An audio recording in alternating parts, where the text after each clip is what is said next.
Hello everyone, this is the Edir Media discussion. Just now, Sri Lankan election it's over, and NDP won the majority seats in Sri Lankan Parliament. So it's now the big question is arise, what next? So what people want to know and what people want to do. So it's a Senan is here and discuss about what people desire.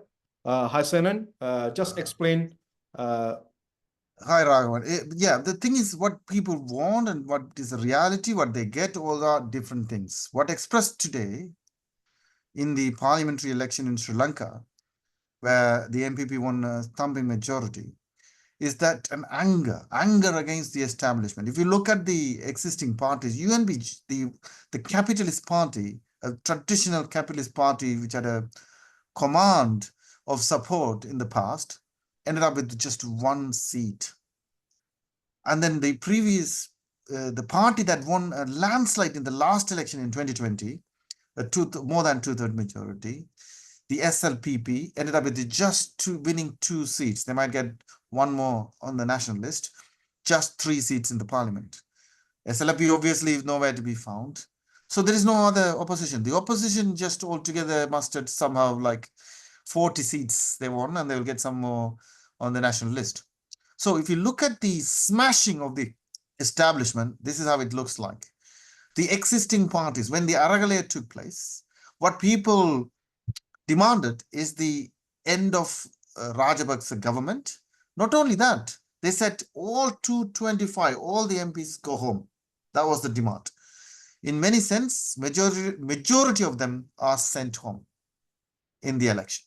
So I think we are seeing that. So what their expectation and their anger is expressed, it's just a rebellion is expected. Certain, in some sense, you can say certain rebellion expressed. It's not necessarily a second Aragalaya because it's not necessarily a masked anger altogether in that sense, what we have seen in the past, but in some sense, but it also reflects the rebellion of the people as well. And for the first time in the history of Sri Lanka, it's expressed in all parts of Sri Lanka. We said time and time again, the Aragalaya touched all parts of Sri Lanka. Now you can see how it did. So this is the situations. So out of that, what people expect, they expect a cleaning up of the parliament, which they help to do. And they expect the people who go and sit in those chairs to deliver on their behalf. End corruption, that was one of the key propaganda of the NPP. And clean up, improve the economic condition. These two things dominated the election.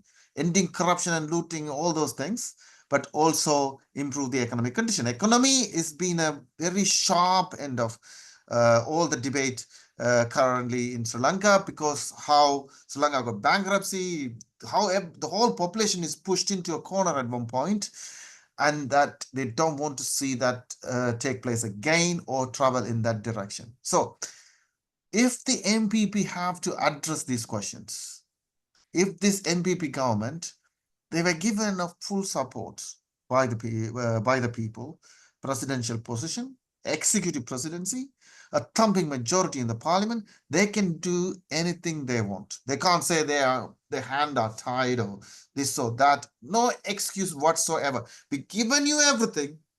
We just demanded all these little things. Can you deliver it? This is a question. That if they have to deliver it, they have to deliver a number of things on democratic demands. For example, they could immediately abolish the PTA, the Draconian Prevention of Terrorism Act. They could immediately reverse number of anti-trade union laws, anti-labor laws. They could immediately implement certain wage rises. That other democratic demands, such as in relation to the Muslim populations, in relation to the right to religion, but also the justice in relation to it's a huge issue in the Muslim population, justice in relation to the Easter bombing, because it was perceived and understood by majority of the Muslims. Muslims are persecuted as a terrorist as a whole, the community. The complete thing is orchestrated by the ex-government and those who are involved in that government. So I think they demand justice, and such as, for example, LGBTQ rights, for example, and there are the special rights that have been demanded by women's rights, eco-friendly policies. In addition to those demands, release of all political prisoners. Sorting out the disappeared problem would be much easier for any Marxist government. It doesn't take much effort at all. Release all the land that belongs to the land people that controlled by the army. What's the problem with that? And cut the defense budget at least into half, reduce it as much as possible, and confiscate the wealth of those looted. Confiscate the wealth of those who looted public money, money of the people, and so on. Take the wealth back into your hands. Also, there will be enough money. So there are a number of other democratic demands we can articulate that can be implemented immediately. There is no reason for not involving. And then this question about I mentioned about the workers' rights, etc. That should be done. In addition, if you look at the question of economy, they could put up a team and implement an immediate economic plan, in an emergency economic plan, where they can implement subsidies to the production of the essential commodities and the price control, of course, democratically controlled by the workers. They can establish a democratic control in workplaces. They can start this process under Bandaranaike government in a different form, of course, through the cooperatives, etc., and so on. A different form, to an extent, little things have taken place. Now we have got, on the hindsight of that government, a number of things, and development and technology much more advanced. We can do much more, much better. And then you can introduce the control. In that way, you can really manage without adding to the inflation. You can actually control the price of the essential commodities. Implement the capital control in order to stop the capital leaving the country. In addition, you could bring into the democratic control of the workers, renationalize some of the things, some of the privatized hospitals and educations, and as well as the key industries into the government control, and also, of course, reverse some of the stupid agreement the past governments made in relation to with Adani, India, for example, the MPP, the JVP killed a lot of people in the past in opposition to Indian capitalist, supposed to be, but the whole of India. But now, why can't you just reverse some of those very bad laws, that is, bring all the telecom, for example, into the national ownership, and so on and so forth. So I think the thing is that, and where is the money going to come from is the question. They all agree on, MPP agree on, with the capitalists, all the capitalists. We say you don't have to, just refuse to pay the debt. Refuse to pay the debt, not temporarily, refuse to pay the debt, micro and macro debt, and on that basis, that you will have enough money to sustain and restart the economy on a different footing. Of course, when you say these things, they will say, oh yeah, what is going to happen? We will be punished, we will be attacked, etc. You are going to be punished no matter what you're going to do in this period, and etc. One second is that you don't have to be. You can appeal to the different countries, different workers in neighboring countries, etc. We can build the support, and at least the basic economic emergency plans can be implemented on the basis, and then win support of the people, not just in Sri Lanka, but across the region, and etc. These are the key aspects that can be done immediately, and if the NPP government has to deliver on the aspiration.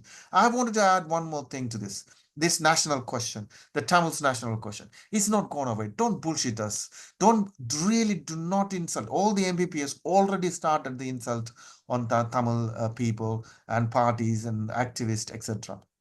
We have to say to them at this stage as a plea, but then it will have to come to a fight, a debate. We will ask them to have a public debate with us, obviously, if you really think what is going on, that do you understand? Most of them in the South do not understand what goes on in the North, and do not treat this particular election as the kind of authority that you gained for understanding what is going on. It's not the case. But then you do have to accept, not on top of all these democratic demands, the right for the people to rule themselves.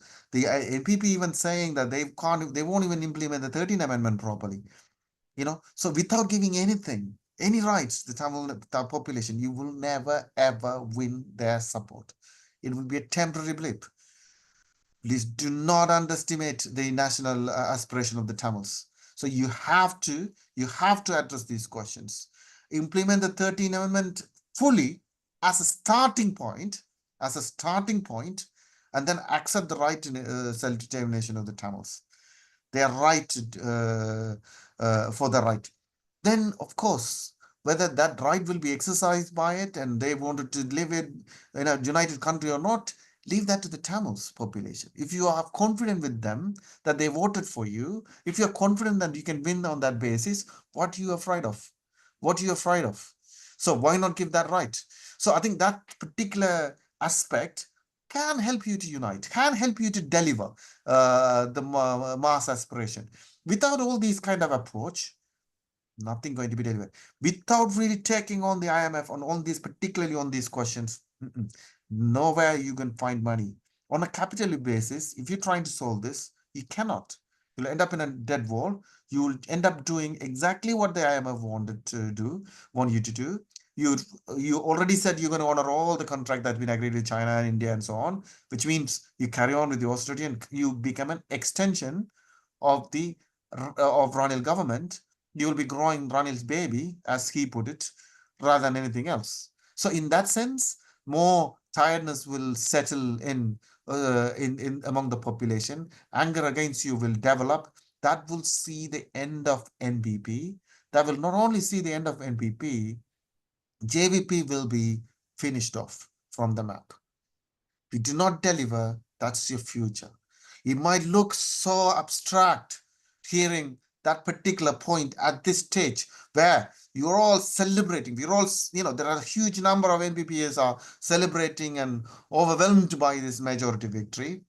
Yes, but let us have a reality check. Let us have a clarity of understanding what is going to happen if you do not deliver these demands. If you want to deliver it, this is the program we have to take it. I think we have to advance this program, whether NPP agree or not. We have to build a support and platform to struggle on the basis of these programs, bring together trade unions, activists, and Tamil, Sinhala, all different parts of the country, bring together and advance forward and build something where when NPP and the JVP vacate the political scene, and that should be the force dominating. Thank you very much, Senan. You gave a very I thought you gave us for a brief introduction, but you gave a little bit described descriptions.